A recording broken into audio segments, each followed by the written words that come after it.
I read the script, and obviously it was Peter Bogdanovich who was going to be directing and who wrote it with Louise. And that in itself was just so exciting to read.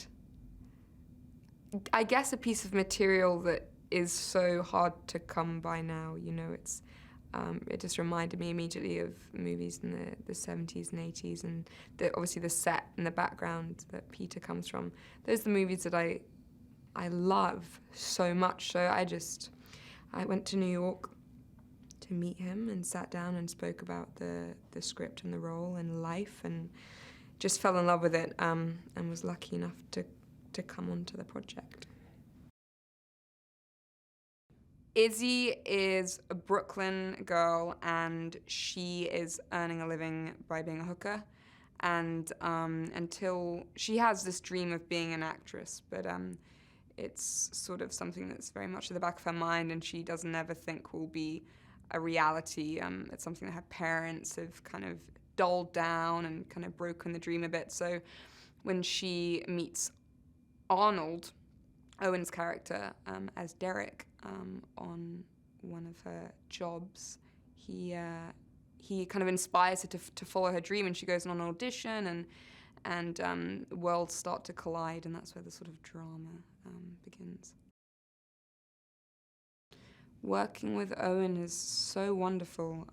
He's such a gentle guy, and so funny, so sweet. Just everybody on this cast is completely different, I suppose, in their energies, but everyone fuses together, and I think the dynamic between Peter and him is very special.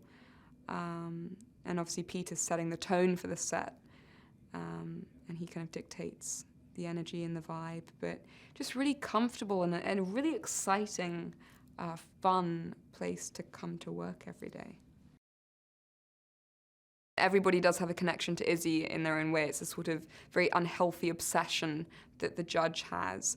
And I think that's interesting too, is considering there's Will Forte's character, Josh, who's the writer of the play, and then Owen's character, Arnold, and the judge. They've all got a slightly different sort of obsession. Like, it's a different aspect of obsession. The judge far more so like bordering on sinister. I think what's exciting more and more, which I'm discovering, is, you know, exciting and so important is the director. However well-written a piece of material is, it has to be the person who's the artist behind it that's going to compose the piece, as it were, in their style. And Peter is just an incredible filmmaker. He will shoot and will do this with the edit in mind. So you don't necessarily take a scene the whole way through, you'll cut. And so the coverage is therefore limited, but it's in a great way because you sort of know exactly where you are at any given point. And on this project specifically, we've managed to do quite a lot of scenes in one shot, which could seem like a complete mind bleep, but he's sort of managed to navigate it with our wonderful DOP, Yaron. And he always says how 2 shots are terrific because it's then up to the audience to decide who they're going to watch in the shot. And I think that's a really classic and fantastic way to assemble a film.